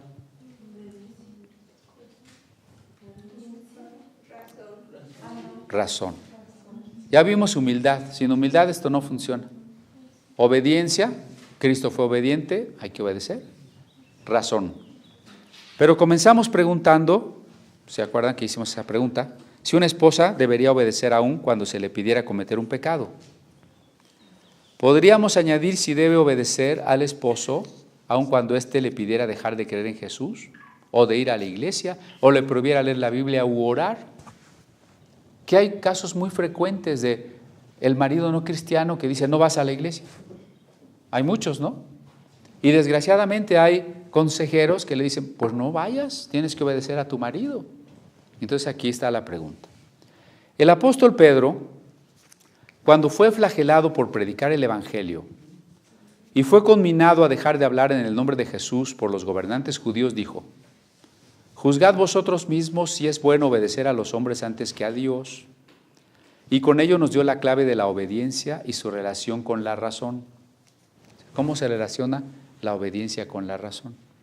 Las palabras de Pedro comienzan con el verbo juzguen.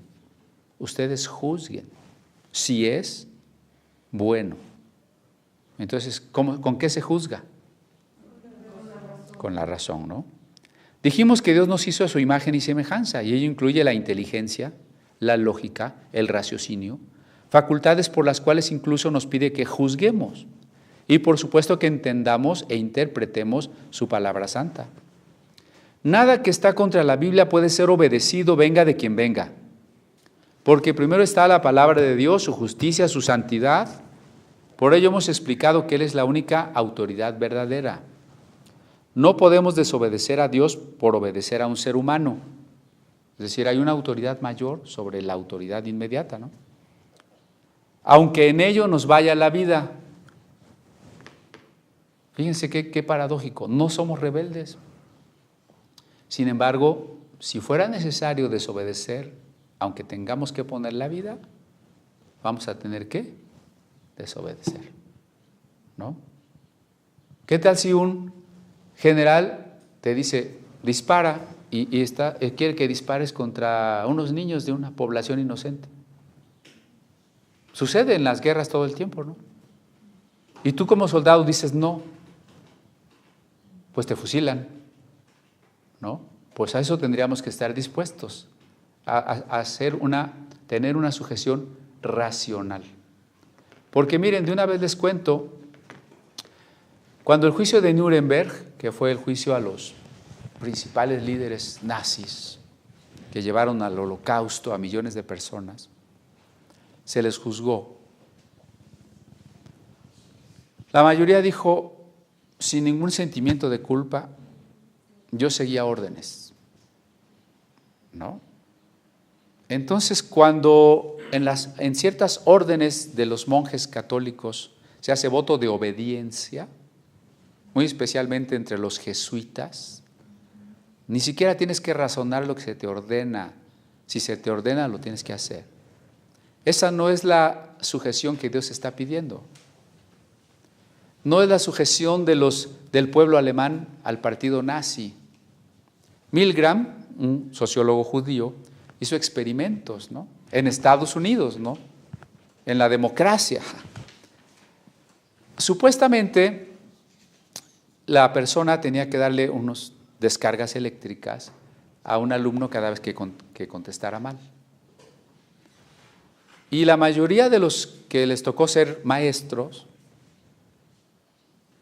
daban los toques eléctricos hasta voltajes muy altos, cuando al principio al que iba a ser maestro, iba a hacer las preguntas, se le dio una descarga para que supiera lo que se sentía, y la descarga más pequeña, ¿no?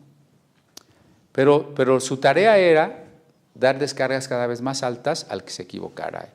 Y prácticamente todos los que participaron en el experimento llegaron a infligir sufrimiento al prójimo. ¿Por qué? Porque se les estaba ordenando. Con ello vemos que a la naturaleza humana fácilmente puede infligir dolor con la idea de que no soy yo no soy más que un instrumento de la autoridad. Y en esto no podemos caer los cristianos. Por eso, cuando se dice que el hijo debe someterse al padre, que la esposa debe someterse al marido, que la oveja debe someterse al pastor, con todo espíritu de humildad y de desear sujetarnos, también tenemos que ser racionales y reconocer los límites.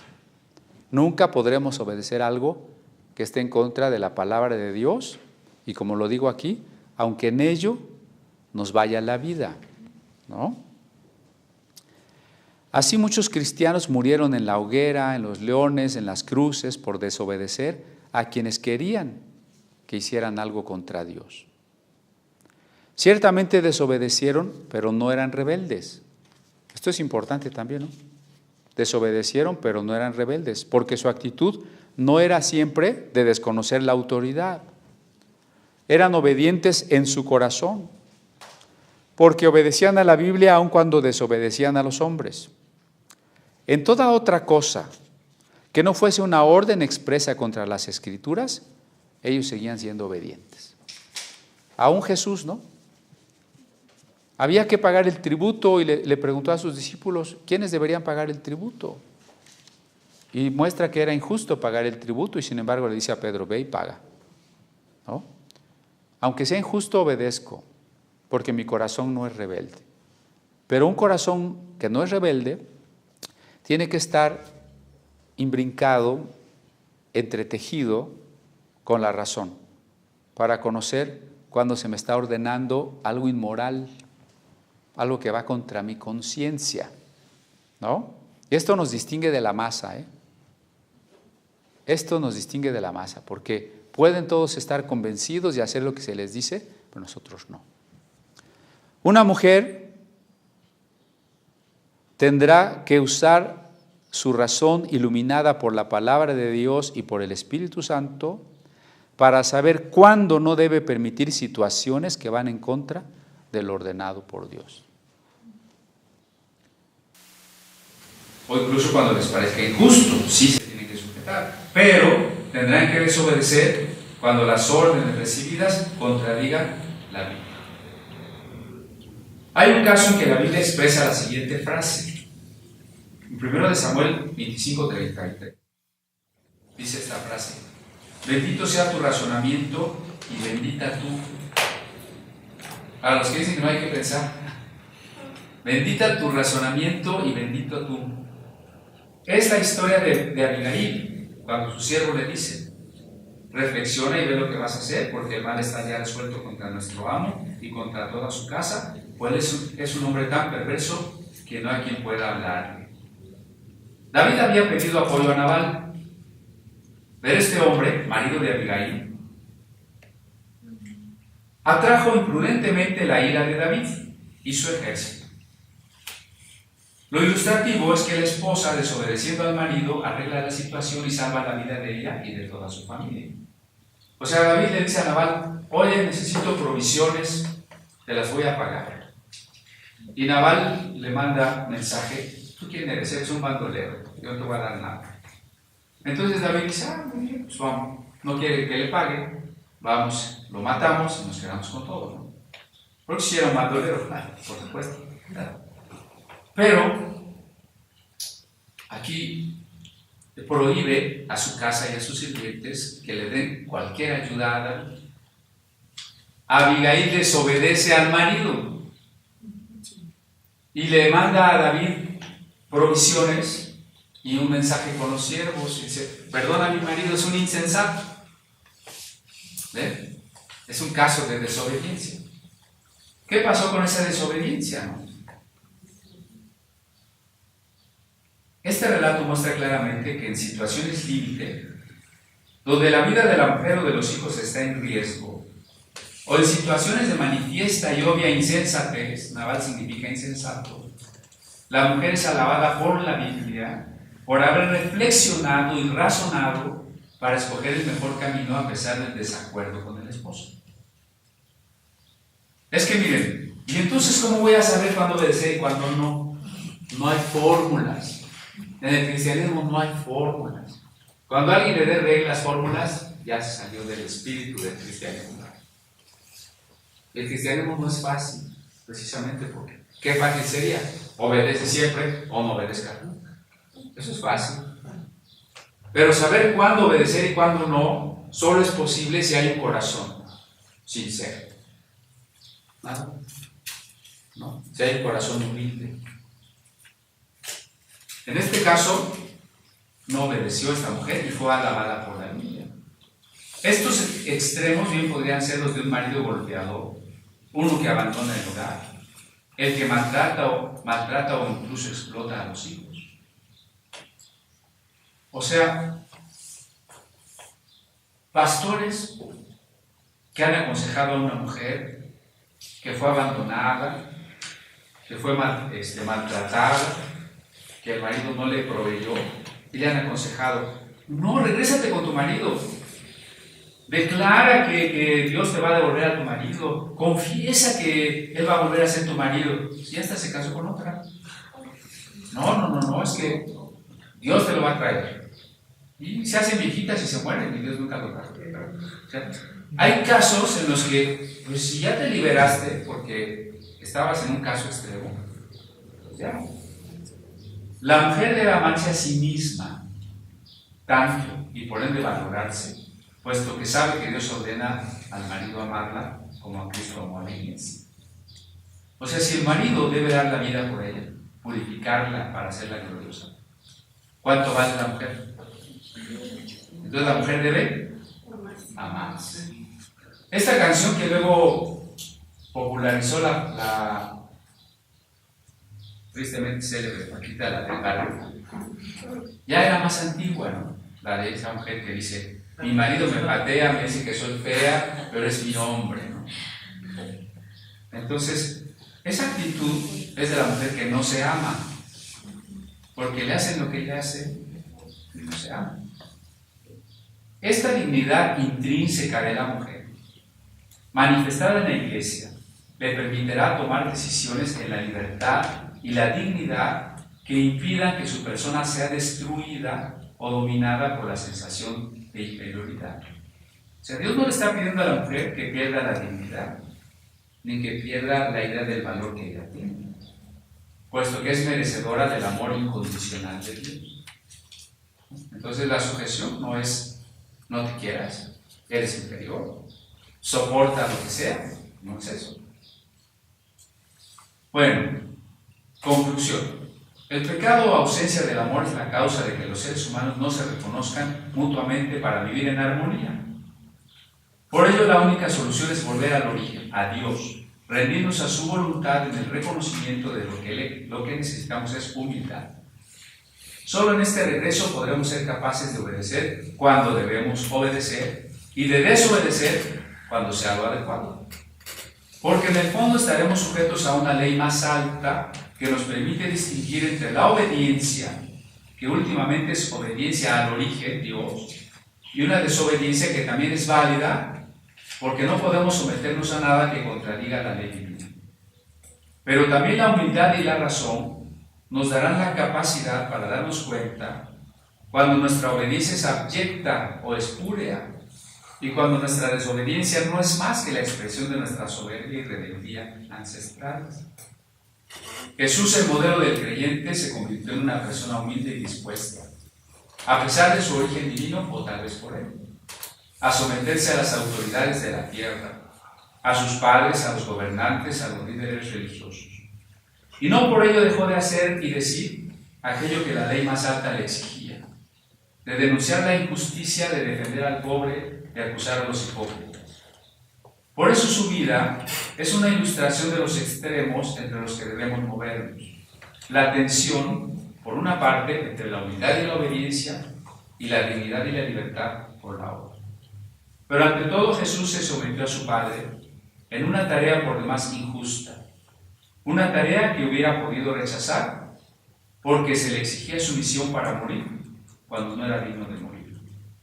Si aceptaba someterse a un sacrificio, a una muerte ominosa, era por amor a los seres humanos. Podía arguir que esa encomienda no era justa, pero el amor sobrepasa la injusticia y es capaz de la negación en aras del bien amado. Muy bien, ¿preguntas? ¿Preguntas? Es muy difícil. No es el afán de echarnos, creo. Muy difícil que todos estos puntos se toquen en un estudio sobre la sujeción de la mujer. Por eso es importante que encontremos ese equilibrio. Que sepamos que hay mandatos, pero no hay reglas. Es decir, la regla sería ¿cómo se aplica el mandato? No hay reglas. El mandato solo se discierne cuando se vive en el espíritu. Entonces, solo así, en una entrega humilde y en una entrega racional de un espíritu obediente, Puedo saber cuándo obedecer, cuándo desobedecer. Y sobre todo no nos dejemos engañar ni por las ideologías que ponen a la mujer en un segundo plano, que no le permiten predicar o reconocerle como ministro de Dios, ni en el otro extremo, las mujeres que quieren borrar las diferencias y usurpar la autoridad. Bien, ¿qué dudas? Primero, hemos visto el tema de las emociones en las mujeres y sinceramente, o sea, para mí es muy difícil, o sea, yo tengo un carácter muy fuerte, a diferencia de los pero hemos estudiado también este tema en reuniones de mujeres y sé que Dios nos hizo de tal manera que nos hace diferentes entre hombres y mujeres, pero también creo que esta sensibilidad y toda esta emoción, pues yo creo que debe servir para algo, pero en el mal uso, la verdad es que a mí me cuesta muchísimo trabajo, por ejemplo, ese control de emociones, y sé que hay otras personas, y bueno, mujeres, que les resulta igual, y por más que yo digo, Dios, ayúdame con este carácter tan difícil, ayúdame a no sacar lo que decía, ¿no?, de hace 2 años. Entonces, para mí es verdaderamente complicado. Y yo digo, si alguien, además de Dios, me conoce y me soporta, es Job, ¿no? Entonces, porque él vive conmigo, ¿no? Pero yo digo, o sea, ¿cómo se puede ir más allá de una oración, de verdad? O sea, quisiera como justamente que tú, Dios, transformaras esto en algo bueno. Efectivamente, esa sensibilidad mayor de la mujer es una bendición, ¿no? O sea, es parte de su feminidad, de ese emocionarse con las cosas, de ese cariño que expresa con más facilidad, hasta de esa abnegación en el sufrimiento, ¿no? Vamos, por ejemplo, que yo me pique un dedo y me duela, yo diría, no quisiera que el dolor existiera, pero si no existiera esa sensibilidad del dolor, tampoco existiría la sensibilidad de tocar algo suave, terso, bonito, ¿no? La sensibilidad tiene esas dos aristas, la bella y la que puede ser problemática. Bueno, en el caso de que los sentimientos afloran y nos quieren dominar, hay varios textos en la Biblia que dicen, por ejemplo, la ira no obra la justicia de Dios. Siempre que alguien esté enojado, obviamente también los hombres, cuando alguien está enojado, no debe decir ni hacer nada. Si estamos enojados y hablamos, vamos a decir tonterías. Vamos a empeorar las cosas. Si actuamos, también va a ser peor. Cuando estamos enojados, nos callamos, ¿verdad? Entonces yo recomendaría eso, ¿no? La mujer enojada debe de callarse y esperar a tener un mejor estado de ánimo. Y obviamente en lo que espera debe procurar preferentemente escuchar o intentar sujetarse, ¿no? Tampoco se trata de callarse en un sentido de rebeldía clásico, ¿no? No te hablo, no te digo, ¿qué tienes? Nada. Nada significa algo terrible. Sí, entonces, callarse, esperar y procurar obedecer, reflexionar sobre lo que el marido está diciendo. Obviamente no es fácil, es una lucha y todos tenemos luchas con áreas de nuestra vida. Yo les recomiendo entonces que pequeñas tarjetitas de presentación, escriban todos los textos contra la ira que hablan de la mujer exitosa, y que los carguen, los memoricen, porque se trata de que la palabra de Dios eche raíces en nuestro ser para que en el momento de la necesidad aflore, ¿no? Sería un consejo. Sí, muchas gracias. Comentaste desde el inicio de la plática que el asunto de entender la sumisión y la autoridad tiene que ver con pensar en la reconciliación y no en lo contrario, ¿no? Digamos, yo estoy pensando un poco en la separación en dos sentidos.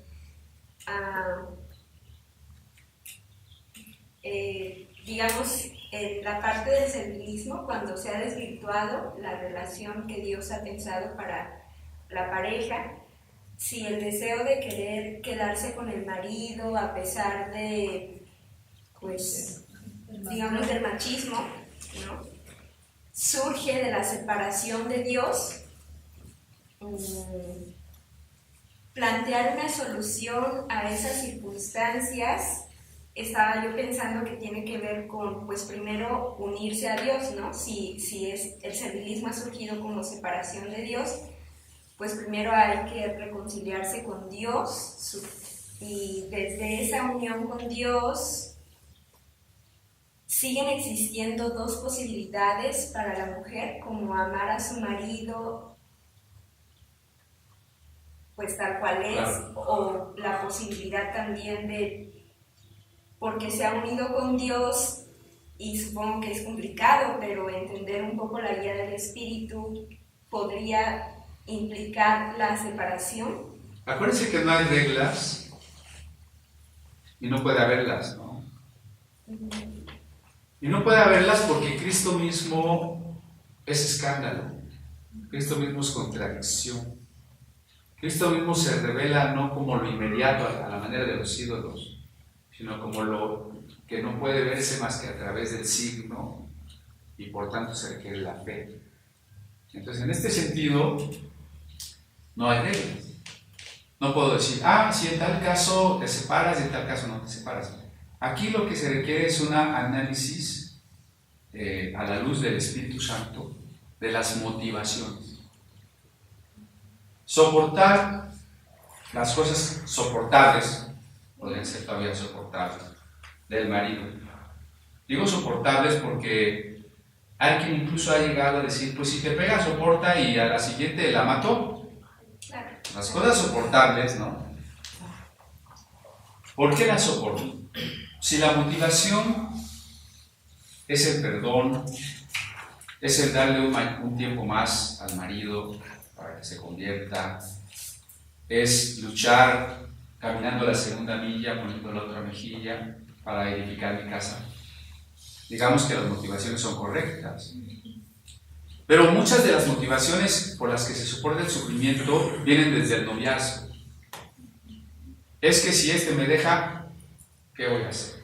Ya se me está yendo el metro y ya no voy a encontrar a nadie más, ¿no? O ya casado, y si me deja, ¿de qué voy a vivir? ¿En qué voy a trabajar? Por las indicaciones. Y es que yo ya no valgo nada, es que ya estoy tan fea, es que ya estoy tan vieja, ¿quién me va a hacer caso? Las motivaciones de la inseguridad, del servilismo, de esa sensación de no valgo nada y por tanto yo tengo que vivir sirviendo a mis hijos, haciendo todo lo que ellos quieran y todo lo que mi marido quiera. Me lo merezco, si viene y me pega es que para eso es mi marido.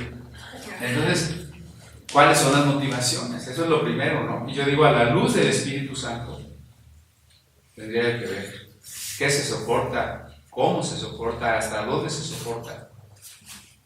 No puede haber más que la luz del Espíritu, porque no hay reglas. Entonces, tal estado es porque es falta de amor propio, por inseguridad. En el caso de las motivaciones falsas, la mujer que está separada de Dios o que no está, cuando menos, creciendo como debería en Cristo, no se ama lo suficiente. Por eso, acuérdense que en la última parte hablé de la dignidad y de la libertad. Si entendemos que la autoridad es protección, entonces la autoridad en ningún caso elimina ni la libertad ni la dignidad. ¿no? Si autoridad es proteger a la persona, es para que la persona llegue a su plenitud. Un padre que no encaminara a sus hijos hacia la plenitud, los estaría destruyendo. Sea que los sobreproteja, o que sea un padre tirano, o que sea un padre que los abandone. En todos esos casos, no nos está llevando a la plenitud. Cuando dice que Cristo prepara a la iglesia, la lava, la viste, para que llegue a ser sin mancha ni arruga. Es decir, la autoridad, al ser originada en el amor, busca la plenitud del otro. Por tanto, toda autoridad que elimina a la persona, y la elimina si elimina su dignidad o su libertad, es una autoridad mal usada, que la persona que está debajo, en la medida de sus posibilidades, no puede permitir. Digo en la medida de sus posibilidades, porque en el caso de un niño pequeño no puede hacer otra cosa. En el caso de un gobierno que te obliga o te encarcela, no puedes hacer otra cosa. Pero cuando puedes hacer otra cosa, pues tienes que hacerla. Pero hay muchos casos que la inseguridad puede ser desde la crianza, ¿no? Por supuesto, la inseguridad de una mujer puede venir desde su niñez. Muchos psicólogos dirían que infancia es destino. Pero aquí es donde volvemos a qué es la regeneración en Cristo. Una persona, aunque venga en una total inseguridad, falta de amor desde su niñez, al encontrarse con Cristo y crecer en el Evangelio, tiene que llegar a superar eso. Porque conoce, está creciendo en el amor de Dios. Y obviamente es tarea de los ancianos, ¿no?, ayudar a los hermanos a reconocerse amados. Y eso es lo único que me permite superar el abandono, la falta de amor en la primera infancia y todos los daños a la personalidad que conllevó esa falta de amor. Si pensamos que tanto proteger como la dependencia son naturales más que culturales, estoy pensando un poco que la ideología de género, por un lado, plantea el asunto de la independencia para la mujer, ¿no? Pero por otro lado, cuestiona también como pretende que la protección también es un asunto cultural de construcción, pues cuestiona que el hombre, o sea, como una especie de que el hombre es poco expresador de sus emociones y también como que vive con una especie de casi carga que lo espera, porque creo que vincula un poco la cuestión de las condiciones socioeconómicas con nuestro entorno. Estoy hablando de un varón que tiene que ser el proveedor en medio de una sociedad en donde a veces el salario, por ejemplo, puede ser insuficiente, ¿no?, para una familia de 5 o 6. Bueno, el problema de la ideología de género es que todo lo reduce a ser construcciones socioculturales. Que el hombre sea protector, podemos verlo, decía yo, en animales. Pensamos de momento en los leones, ¿sí?, y en las leonas. Por ejemplo, para el caso de los hijos, las hembras animales los protegen a veces hasta por 2 años y pueden dar la vida por ellos. Y no solo los mamíferos, ¿no?, los cocodrilos, cualquiera protege a sus crías. Entonces la necesidad de proteger está en las especies animales. No puede ser una construcción cultural. Ahora, precisamente entre los machos, animales no humanos, tenemos que la demostración de la fuerza física determina quién tiene el derecho de procreación. Entonces luchan 2 leones, 2 búfalos, 2 elefantes, etc.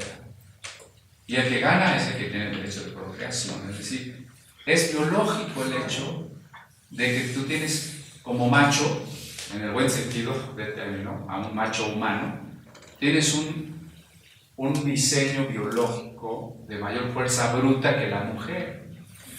Claro, habrá excepciones, ¿no? Habrá mujeres muy fuertes y hombres muy débiles, pero la regla, y lo podemos ver en todos los deportes, normalmente no vamos a poner a una boxeadora contra un boxeador, un equipo de mujeres en fútbol contra un equipo de hombres y cosas así, ¿verdad? Porque biológicamente el hombre tiene otra fuerza. Entonces, para la protección en sentido físico está en la mujer hacia los hijos, y por el diseño anatómico, fisiológico de la fuerza bruta del hombre está en el hombre. Lo que además la testosterona te da valor, y por eso a los hombres les gusta la violencia. ¿Qué mujer? Ahora ya se ve de todo. ¿A qué mujer más o menos normal le gusta sentarse a ver el box o la lucha libre? ¿O qué mujer le gusta coleccionar armas? ¿O le encanta el asunto de las guerras? Pero los hombres a lo largo de toda la historia nos la pasamos haciendo guerras, ¿no? O sea, los hombres, hay que reconocerlo, ¿no? Dejan a la mujer, a la familia, al pueblo, y se van, forman un ejército y se van por años a conquistar, a saquear, a matar. No estoy diciendo que esté bien, solamente estoy mostrando que la testosterona así funciona. Entonces es biológico, no es cultural. En cuanto a la provisión económica, existe en un cristianismo burgués muy tradicionalista la idea de que la mujer no debe trabajar. La Biblia nunca dice que la mujer no deba trabajar. La mujer puede trabajar. Proverbios 31 habla de una mujer trabajadora. Sin embargo, tenemos que reconocer, armando nuestras piezas hacia otras partes del rompecabezas, ¿no? Si la mujer tuviese la oportunidad de tener más tiempo para estar con los hijos, eso es mejor. Si podemos conformarnos con lo poco que el hombre pueda traer, es mejor poder educar a los hijos que abandonarlos y traer más dinero. Es cuestión de prioridades. Pero si la mujer no tiene que escoger entre estar con los hijos, pues bien, el hombre tendría entonces que impulsarla a su desarrollo. Y en nuestra cultura incluso podríamos hablar de su desarrollo profesional. El hombre debe impulsarla a su desarrollo profesional. No estamos peleados, pero la responsabilidad fundamental de la provisión es del hombre en la medida en que la mujer tiene una tarea y el tiempo no te da para dos tareas normalmente, ¿no? La tarea es cuidar a los hijos. En el mundo animal sucede generalmente lo mismo, aunque hay muchas hembras que se van a ganar el sustento, el hombre cuida a las crías. Por ejemplo, los pingüinos, ¿no? Papá pingüino se queda incubando los huevos o creando los polluelos mientras la mamá se va a conseguir alimento. Y luego al revés. En la mayoría de las especies hay una dependencia, precisamente, por ejemplo, los animales que viven en manada, hay una dependencia mutua para que todos puedan comer. Y ahí tanto el macho cumple un papel de defensa del territorio, como el grupo de hembras un papel para la caza, para atrapar a las presas. Entonces, no es cultural. O sea, con eso, ¿por qué me regreso al reino animal? Porque ahí está la prueba de que no es cultural. Muy bien, bueno, pues ya nos comió el tiempo, les agradezco mucho. La mayoría de cosas que dijimos están en el artículo, si alguien lo quiere, por favor lo solicita. Obviamente añadimos algunas cosas. Por ahí tendría que corregirle algunos dedazos, pero ahí está el texto, ¿no? Y pues gracias y saludémonos, y si hay cafecito, pues convidamos un ratito y le mandamos saludos a todos los que nos estén acompañando o nos vayan a ver después en la transmisión. Muchas gracias.